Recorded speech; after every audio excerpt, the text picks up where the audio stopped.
Manda ver. Só que tem uma anotação que eu não entendi bem o sentido dela, Anaximandro buscou compreender o mundo como nossa casa. O que seria esse nossa casa? Então, é aquela menção à visão diferenciada dos antigos em relação à tradição judaico-cristã e muçulmana. Nós mencionamos que a tradição judaico-cristã e muçulmana, ela inova a visão do homem no planeta, no sentido de que na Bíblia, em especial no Velho Testamento, você observa que quando Jeová cria o homem, ele já, através dos 7 dias da criação, havia criado toda a criação para a coroa da criação, que seria o ser humano. Então, com base nessa crença, nesse mito de origem hebreu, a gente observa que toda a tradição cristã, judaica e muçulmana vai ver o ser humano como algo especial na criação. Algo para o que não só existe um destino superior, enquanto filho de Deus e imagem e semelhança de Deus, ou seja, um Deus em miniatura, como também um ser diferenciado de toda a natureza para o qual tudo que foi desenvolvido é para uso fruto irrestrito do homem. Então, essa visão, ela vai ser uma visão quase alienígena para os demais povos da antiguidade, no sentido de que é uma coisa nova, diferente, e que cria certos privilégios à consciência humana no que diz respeito ao consumo dos recursos naturais. Os gregos, sobretudo que nós estamos trabalhando hoje em dia, eles já tinham uma visão diferenciada. O ser humano não era nada especial. O que poderia ser especial enquanto valor agregado ao ser humano era, primeiro, ser grego e não bárbaro. Ser grego e homem e não mulher. Ser grego, homem livre, cidadão e pleno de areté, ou seja, de excelência. Isso seria o critério de ruptura para um reconhecimento social de que você era semelhante aos deuses, e por ser semelhante aos deuses, sua alma romperia os ciclos sucessivos das reencarnações, não seria mais necessário você reencarnar, e ao não sendo necessário, você iria para a Ilha dos Bem-aventurados, viver como um deus e auxiliar os deuses na gestão do processo cósmico, seja no cosmos, seja na física. Então, para a concepção helênica ou indo-europeia, propriamente dito, mas especificamente helênica, o homem não é nada mais do que uma das coisas que o cosmos engendrou. No que diz respeito à semelhança com os deuses, não só devido à forma, mas a própria matéria de constituição ou de engendramento cósmico do ser humano seria semelhante. Por isso que os gregos não dobravam os joelhos aos deuses, como a maioria dos povos orientais faz. O grego, ele ora de pé, ele faz com todo respeito e religiosidade as libações aos deuses, tanto olímpicos quanto familiares ou subterrâneos, e as demais forças da natureza, mas ele não se dobra, ele não tem uma postura de submissão. Ele dialoga e negocia com Deus olho no olho. Você vê isso na Ilíada, você vê isso em Hesíodo, tanto em Homero quanto em Hesíodo, nas obras que ele desenvolve, e essa concepção gera uma visão de responsabilidade em que você sabe que tudo na natureza tem o seu lugar e a sua função, e para isso tem a sua areté, a sua virtude, e que cumprir o seu papel no cosmos é fazer com que a natureza e os ciclos de desenvolvimento cósmicos ocorram de maneira equilibrada e harmônica, sem injustiça. O cristianismo, o islamismo e o judaísmo, com essa concepção de ser humano como coroa da criação, imagem e semelhança de Deus, rompe com isso. Efeito imediato, principalmente na Idade Moderna, com o protestantismo e todas as suas vertentes. a terra está aí para a gente usufruir. Use e abuse. Efeito imediato, seca em São Paulo, desmatamento na Amazônia, porque não vai dar nada, porque Deus proverá nossas necessidades mesmo antes de nós as termos. Então, quando a gente observa os pensadores pré-socráticos investigando o que é a nossa casa é o mundo. Né? Porque seja você na forma humana, bárbara ou escravo, cidadão, mulher ou homem, seja na forma de uma barata, ou de algum mineral, ou de alguma planta, você tem a sua virtude, você tem a sua excelência, a sua razão de ser, e você faz parte do todo. Então, um grego nunca promoveu criação extensiva para suprir mercados de carne, por exemplo. Eles faziam criação, eles se alimentavam dos animais, eles caçavam, pescavam, mas nunca fez um trust para montar uma mega empresa de exploração de recursos até acabar. Então, assim, eles percebiam que a natureza tem ciclos. Tanto é que a gente vê isso muito claro nas estações do ano. Quando uma estação é muito rude, a outra tende a ser equivalente para equilibrar. Então, como explorar de maneira irresponsável algum recurso natural, sabendo, por exemplo, dentro da visão pitagoriana, né, de Pitágoras, sabendo que, por exemplo, um boi ou um outro animal que você venha consumir pode ser a alma de um parente seu. Então, como tratar os animais com crueldade extrema, porque são coisas e não seres vivos? Os pitagóricos não comiam, eles eram vegetarianos. Pitagóricos e algumas seitas de mistérios, como os de Eleusis, eles eram vegetarianos. E que vai inspirar muitas seitas cristãs de origem ou vinculação indireta a essas filosofias a evitarem o consumo carnívoro. Mas uma coisa é consumir para matar a fome, outra coisa é consumir o além da medida, o excesso, o ter excedente. Alguns alunos, por exemplo, em algumas das nossas avaliações dessa semana, mencionavam no sistema de produção micênico que as aldeias geravam lucros para os palácios. Lucro é coisa de capitalista. Lucro é coisa de cristão protestante da Idade Moderna. Nem a Igreja Católica defendia a proposição do lucro. A Igreja defende o preço justo, que é necessário à produção daquele bem, mas não o acúmulo desregrado para manejos de mercado visando um ganho. Né? Então vocês vejam que esses pensamentos são muito recentes na nossa história. Né? Tem menos de 500 anos.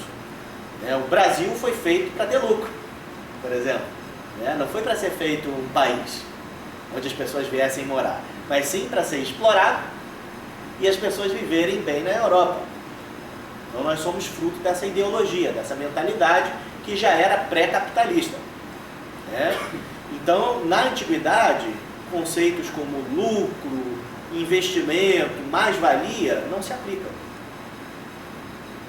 Não se aplicam, até porque a visão deles é: a terra é a nossa casa. Se destruir a casa, como é que fica? E ainda a gente mencionou na última aula, no nosso último encontro, que a visão de cosmos era a de cosmos fechado, e não a de universo.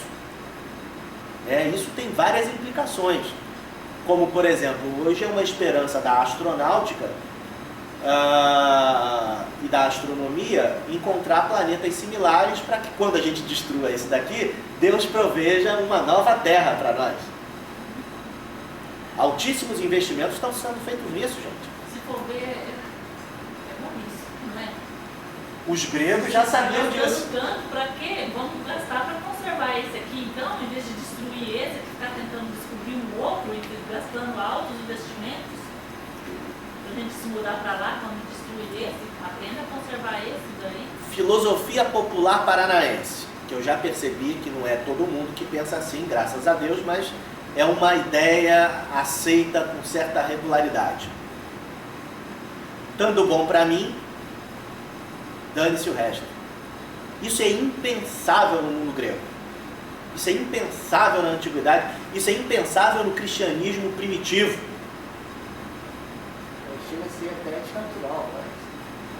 Hoje, para quem acredita no Senhor, não. Porque você é a coroa da criação. Isso aqui é um tempo de passagem que foi criado para você usufruir de todas as maneiras possíveis. E quando vier a necessidade, vai ser provida por Deus. São Paulo, Minas Gerais, Rio de Janeiro. Olha as mudanças climáticas. Fala. Eu vi um negócio isso, tinha um cara que ele acreditava que existia 3 tipos de civilizações. Existia civilizações ET e como que o ser humano vai evoluir. No futuro, todas as raças têm que ser nomes, porque elas são tão consumistas que elas não conseguem ficar no mesmo tempo. Na primeira fase, elas se alimentam de um planeta, na segunda, de um sistema. Daí, depois de galáxias, vai... Mas é um raciocínio consequente e natural de uma visão de mundo consumista, aonde os capitais, mesmo se sabendo previamente que os recursos são limitados, haverá uma provisão da necessidade por alguma forma de intervenção divina. Gente, é isso. Nós vivemos assim. Você não compra um celular para você usar até ele estragar. Esse aqui me custou 10 reais. Tá? É o melhor do mundo. Eu falo com quem eu quero. Se eu tiver que passar algum MSN, eu passo e sou informado. Agora deve ter saído só esse ano uns 5 diferentes, cheios de sacanagem. Que você nem vai saber usar essa porcaria. Mas você vai deixar o seu novinho que você comprou ou ganhou no ano passado para ter o de última geração. Aonde que vai a maldição dessa bateria? Vai para o lixão, virar lixo tóxico e fazer você beber água dos mananciais contaminados. Depois tem câncer no intestino, não sabe por quê. A visão de ecologia é velha nas sociedades não cristãs, nem judaicas, nem muçulmanas. Mas nossa irresponsabilidade social atravessa nossos comportamentos dos mais variados tipos, porque nós somos crentes. Nós acreditamos no Senhor. Professor, só retomando um pouquinho que nós estudamos na aula passada ali, fala um pouquinho sobre a teoria de Anaximandro sobre o fogo Dieter. Não, no caso aí, Anaximandro não, no caso é Heráclito. Heráclito? Isso. Porque fala aqui que as ideias deles eram ingênuas. Ingênuos consideradas por quem? Pelo Anaximenes e Heráclito? Não. Elas são ingênuas para o que a gente considera hoje pensamento filosófico e científico, ok? O que a gente vai ver essencialmente até agora, né? O que a gente viu até agora? Existia uma visão tradicional que é mítico-poética.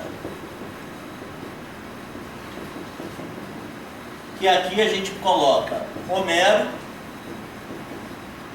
e Hesíodo como os principais representantes dessa visão de mundo tradicional e mito-poética. Então é um mundo com um escudo, cercado pelo rio oceano, a terra é retangular ou tem limites delimitados por esse rio oceano e é uma espécie de árvore que suas raízes descem pelo Hades até o Tártaro. O céu, a abóbada celeste é feita pelo deus Urano e no seu interior existe o deus Aer e acima dele o deus Aether, o éter. Essa é a visão tradicional que a gente viu e que será a base de reflexão dos pensadores racionalistas críticos.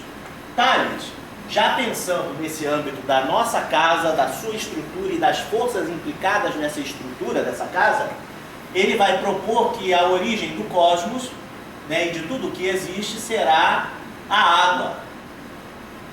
E aí a gente havia afirmado que essa água não é necessariamente a água que a gente vê por aí, bebe, né, e usufrui na medida do possível, mas sim o úmido. Úmido é pagar, né? O úmido, no sentido bem generalista. Porque nós havíamos mencionado que para os antigos a matéria se manifestava de quatro a 5 formas básicas. A primeira, bom, eu boto a primeira porque sempre me vem à mente. Água, terra... Não é com H, não. Não, né? Humus que é com H. Ah, é verdade, é verdade. Água, terra, ar e fogo. Em alguns casos especiais se admitia o aether, que traduzido é o éter, que seria a matéria cósmica divina. E aí o que acontece? A gente observa que nesses primeiros racionalistas eles propõem sempre um desses princípios como a origem do cosmos. Então nós poderíamos, entre aspas, afirmar que todos esses pensadores são, de certa forma, materialistas, no sentido que dizem que a origem do cosmos e todas as suas transformações, desde o engendramento até a sua desorganização, que eles chamam de caos, são mudanças da matéria, ou de determinada característica da matéria que gera as demais. No caso, Tales vai defender que é a água. Anaximandro vai ter uma outra posição que a gente vai explorar daqui a pouco. Anaxímenes vai defender que é o ar. Xenófanes, agora eu estou um pouco na dúvida, mas eu acho que ele disse que era a terra. E Heráclito afirmava que era o fogo. Ok? Então perceba, dentro dessa ideia de origem que supõe que tudo veio de uma única fonte e tudo retornará para esta mesma fonte, é um pensamento relativamente comum a todas as culturas da bacia ali do Mediterrâneo e ao mesmo tempo dos povos indo-europeus. A gente vê isso também na própria tradição hebraica, né? Quando diz lá, do pó viestes, ao pó retornarás. Teoricamente, qual seria a base e a origem do cosmos? O pó. Assim, se você fizer uma comparação, né? Uma analogia. Então, o que acontece? Anaximandro será uma ruptura nessa linha de raciocínio que dará a sua originalidade. Primeiro, porque ele vai ser o primeiro a construir o conceito de princípio. No caso, ele vai criar a palavra arqué. A palavra arqué significa princípio máximo. A fonte originadora de todas as coisas. Tales vai adotar a água fundamentado em quem? Em Homero. Em Homero, na Ilíada e na Odisseia, por diversas vezes, essa passagem. O cosmos veio da água, fazendo menção à influência das grandes civilizações fluviais do Oriente Próximo, é encontrada. Então, Tales, fazendo a revisão, a análise revisionista racionalista crítica de Homero, vai propor como sua tese de origem a ideia de que tudo veio da água e que a água retornará ou será dissolvida ou desorganizada. Anaxímenes, que nós mencionamos que seria algo conservador em relação a Anaximandro. Anaxímenes é aluno de Anaximandro, tanto quanto Xenófanes e Heráclito. Ele vai voltar à tese materialista básica, só que vai mudar o elemento, vai alegar que o elemento é o ar. Então tudo veio do ar e tudo voltará ao ar. Xenófanes dirá que é a terra. Puxa, mas Xenófanes, a gente verá mais pra frente, ele era um poeta. Então, da onde que ele está tirando essa terra? Justamente de Homero e de Hesíodo. Homero e Hesíodo diziam que a terra é uma grande titã, que vai gerar diversos deuses, titãs e divindades. né, a chamada Mãe Terra, lembra dos minoicos e dos micênios, principalmente dos minoicos?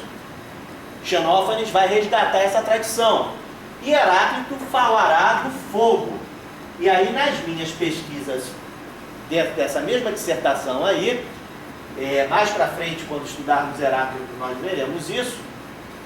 Esse fogo, ao qual tradicionalmente a Heráclito é atribuído o seu princípio, seria o fogo no âmbito, para mim, seria o fogo no âmbito da physis. Ou seja, da natureza, do que diz respeito do céu até o mundo inferior, até o Tártaro. Enquanto este mesmo fogo tem relação de pertinência e interação com o Aether. E para a tradição indo-europeia, seria fogo também, só que o fogo no âmbito do cosmos. Então, por isso que o fogo seria o princípio de Heráclito. Tudo veio do fogo e ao fogo retornará. A gente vai ter que se aprofundar melhor para entender isso e, assim como a gente está estudando na Anaximandro, não vai convir um aprofundamento nesse momento. Mas a tese é essa. Né? Isso aqui eu descobri agora, defendi em 2014. Você não costuma ver essa relação. Tá? Então o que acontece? Anaximandro vai se diferenciar justamente nesse particular. Tá? Porque ele vai criar uma ruptura desse estilo de raciocínio materialista. Será uma ruptura materialista também, mas que não será tradicional. Ou seja, será uma crítica da crítica. Coisa que foi incentivada por Tales. Né? Só um minutinho, pessoal.